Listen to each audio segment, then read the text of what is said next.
देखिए, आज मैं आपको जो भारतीय संविधान में जो मौलिक अधिकार और कर्तव्य दिए गए उससे संबंधित क्वेश्चन करा रहा हूँ। ठीक है। देखिए, इसमें क्वेश्चन है कि निम्नलिखित में से कौन से मौलिक कर्तव्य हैं। तो मौलिक कर्तव्य तो भारतीय संविधान के भाग 4 के अनुच्छेद 51 कै में प्रत्येक नागरिक के लिए 11 मूल कर्तव्य दिए गए हैं। ठीक है।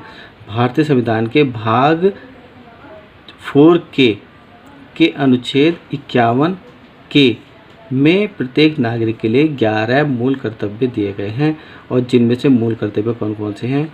ये हैं आपके सार्वजनिक संपत्तियों की सुरक्षा करना, वैज्ञानिक दृष्टिकोण और मानवतावाद विकसित करना, भारत की संप्रभुता, अखंडता और एकता की रक्षा करना। ये सभी जो भारतीय संविधान में मौलिक कर्तव्य में सम्मिलित है, तो इसलिए इसका आंसर ये सभी हो जाएगा।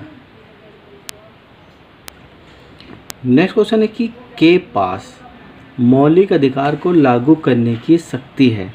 तो देखिएगा, अनुच्छेद 32 में के अनुसार सर्वोच्च न्यायालय को, और अनुच्छेद 222 के अनुसार उच्च न्यायालय को मौलिक अधिकार लागू करने की शक्ति प्राप्त है। ठीक है। तो क्वेश्चन था कि के पास यानी किसके पास मौलिक अधिकार को लागू करने की शक्ति प्राप्त है। तो आपका आंसर ए हो जाएगा, सर्वोच्च न्यायालय और उच्च न्यायालय को जो मौलिक अधिकार को लागू करने की शक्ति प्राप्त है।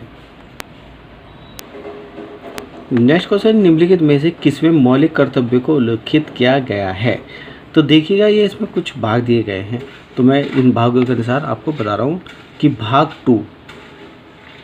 2 में नागरिकता से संबंधित कर्तव्य का उल्लेख किया गया है, जिसमें नहीं है। ठीक है। भाग 2 में, तो भाग 2 में नागरिकता से संबंधित कर्तव्य का उल्लेख किया गया है। भाग 3 में जो आपके मौलिक अधिकारों का उल्लेखित किया गया है।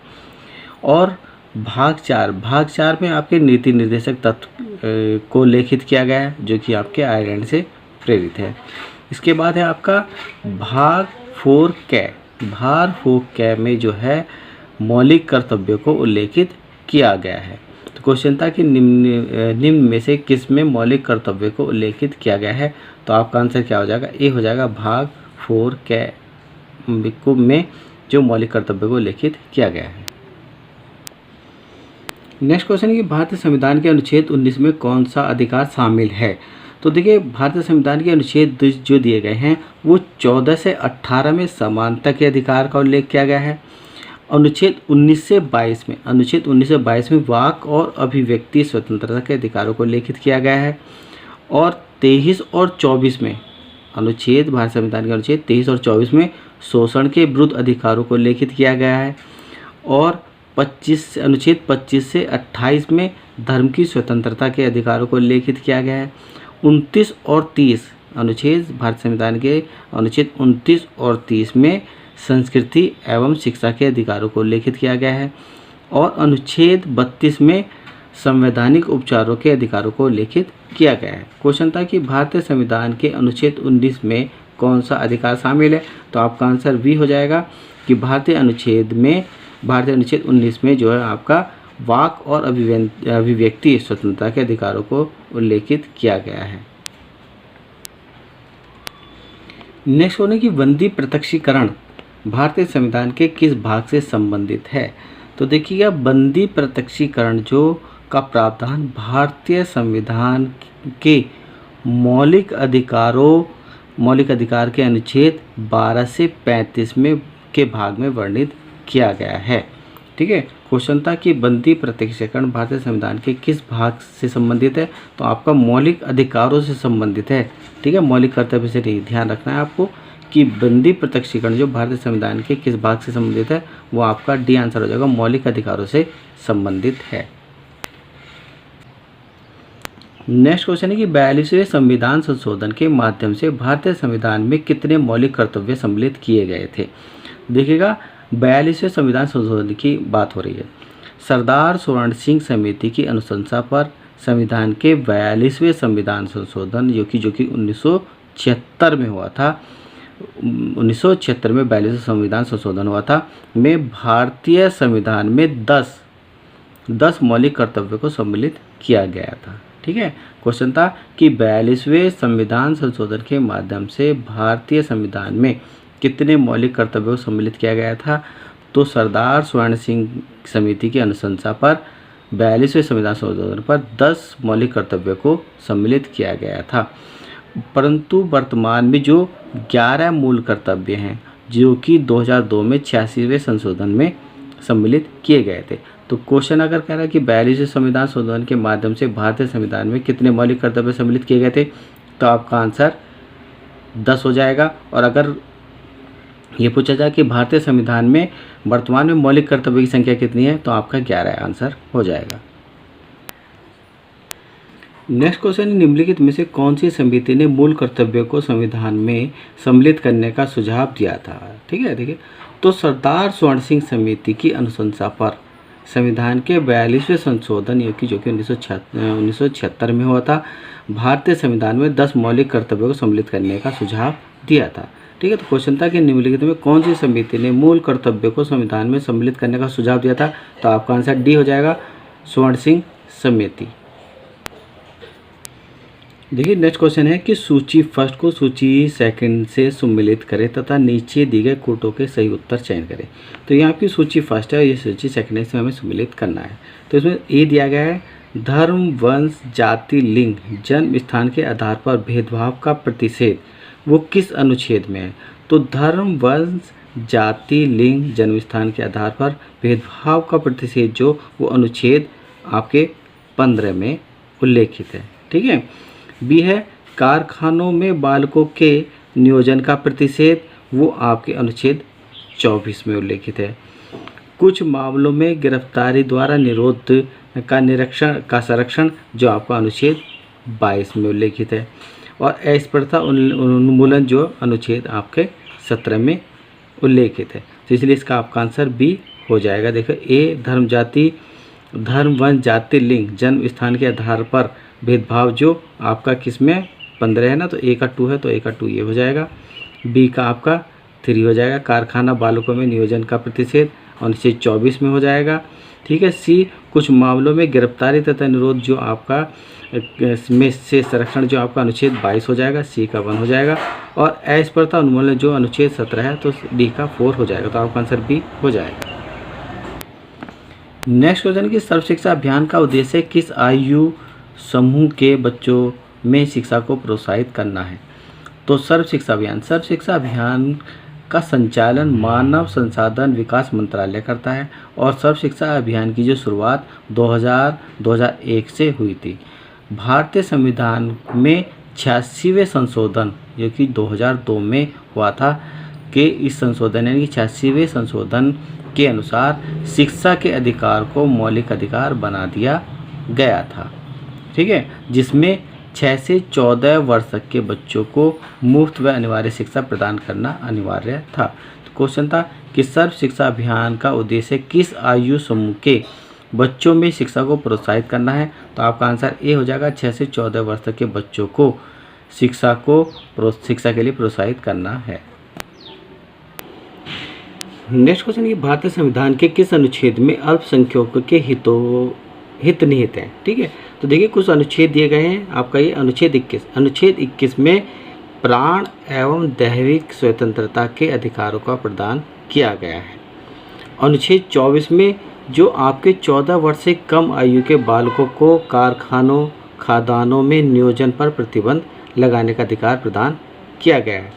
अनुच्छेद 29 में जो भारत में रहने वाले अल्पसंख्यकों द्वारा अपनी भाषा, लिपि और संस्कृति का संरक्षण का अधिकार प्रदान किया गया है।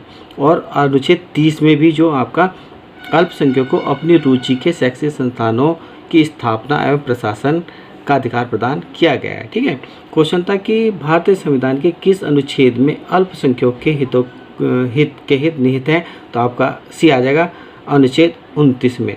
अनुच्छेद 29 में जो भारत में रहने वाले अल्पसंख्यक वर्ग द्वारा अपनी भाषा, लिपि और संस्कृति का संरक्षण करने का पूर्ण अधिकार है। तो आपका आंसर सी हो जाएगा।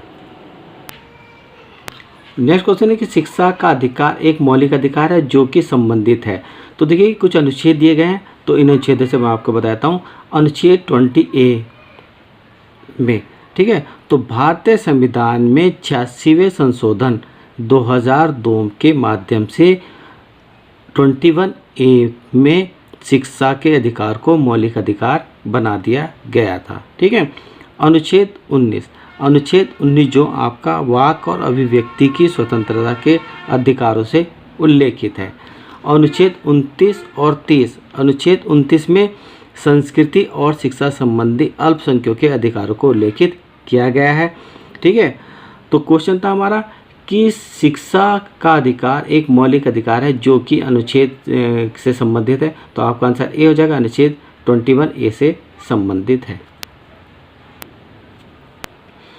नेक्स्ट क्वेश्चन है कि भारतीय संविधान का निम्न में से कौन सा अनुच्छेद मानव के क्रय विक्रय तथा जबरदस्ती मजदूरी कराने पर प्रतिबंध लगाता है?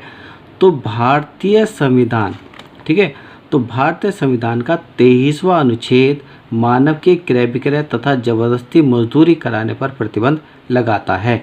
और भारतीय संविधान का 23वां जो अनुच्छेद है भारत के नागरिकों के मूल अधिकारों में से एक अधिकार है, तो इसलिए आपका आंसर ए हो जाएगा 23वां अनुच्छेद।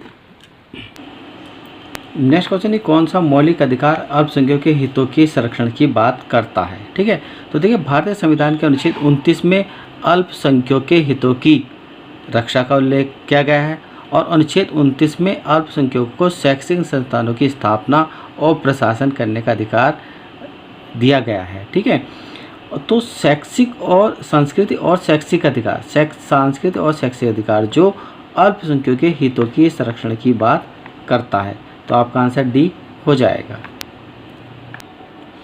नेक्स्ट क्वेश्चन है मौलिक अधिकारों को लागू करने के लिए संविधान ने किसे विशेष उत्तरदायित्व सौंपा है? तो देखिए मौलिक अधिकार वे अधिकार हैं जो व्यक्ति के जीवन के लिए मौलिक तथा अनिवार्य होने के कारण संविधान द्वारा नागरिकों को प्रदान किए जाते हैं। मौलिक अधिकारों में कोई भी राज्य जो अपना हस्तक्षेप नहीं कर सकता है और मौलिक अधिकारों को लागू करने, ठीक है, मौलिक अधिकारों को लागू करने के लिए संविधान ने उच्चतम न्यायालय को एक विशेष उत्तरदायित्व सौंपा है। ठीक है, तो क्वेश्चन था कि मौलिक अधिकारों को लागू करने के लिए संविधान ने किसे विशेष उत्तरदायित्व सौंपा है? तो आपका आंसर ए हो जाएगा, उच्चतम न्यायालय को विशेष उत्तरदायित्व सौंपा है। नेक्स्ट क्वेश्चन है कि संवैधानिक उपचारों का अधिकार के तहत आता है? तो देखिएगा संवैधानिक उपचारों का अधिकार जो आपके मौलिक अधिकारों में आता है और मौलिक अधिकारों को परिवर्तित करने का अधिकार केवल उच्चतम न्यायालय को ही है।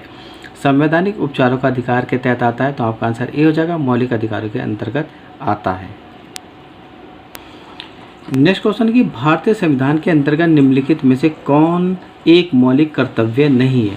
ठीक है, तो देखिएगा वैज्ञानिक दृष्टिकोण और ज्ञानार्जन की भावना को विकसित करना मौलिक कर्तव्य है।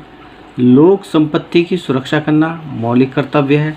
संविधान को मानना और उसके आदर्शों की कद्र करना मौलिक कर्तव्य है, परंतु लोक चुनावों में वोट डालना मौलिक कर्तव्य के अंतर्गत नहीं आता है, तो यही आपका आंसर हो जाएगा कि भारतीय संविधान के अंतर्गत निम्नलिखित में से कौन सा एक मौलिक कर्तव्य नहीं है? लोक चुनाव में वोट डालना आपका मौलिक कर्तव्य नहीं है, तो ये आपका आंसर हो जाएगा। नेक्स्ट क्वेश्चन है कि किस याचिका के अंतर्गत न्यायालय, अवर न्यायालय या किसी अन्य प्राधिकारी के समक्ष लंबित किसी मामले को उच्चतर प्राधिकारी या न्यायालय में स्थानांतरित करने का आदेश देता है? तो देखिए मौलिक अधिकारों का उल्लंघन होने पर अनुच्छेद 32 के अंतर्गत उच्चतम न्यायालय के द्वारा 5 प्रकार की याचिका जारी की जा सकती है। इसमें आपका परमादेश, अधिकार परीक्षा, उत्प्रेक्षण, निषेध और 5वीं जो बंदी प्रत्यक्षीकरण है। ठीक है, मगर क्वेश्चन में क्या था कि किस याचिका के अंतर्गत न्यायालय, अवर न्यायालय या किसी अन्य प्राधिकारी के समक्ष लंबित की बात हो रही है, किसी मामले को उच्चतर प्राधिकारी या न्यायालय में स्थानांतरित करने का आदेश देता है, तो कौन दे सकता है? तो आपका आंसर सी हो जाएगा, उत्प्रेक्षण के अंतर्गत जो आप उच्चतर प्राधिकारी या न्यायालय के में जो स्थानांतरित करने का आदेश दे सकते हैं, आपका आंसर उत्प्रेक्षण हो जाएगा।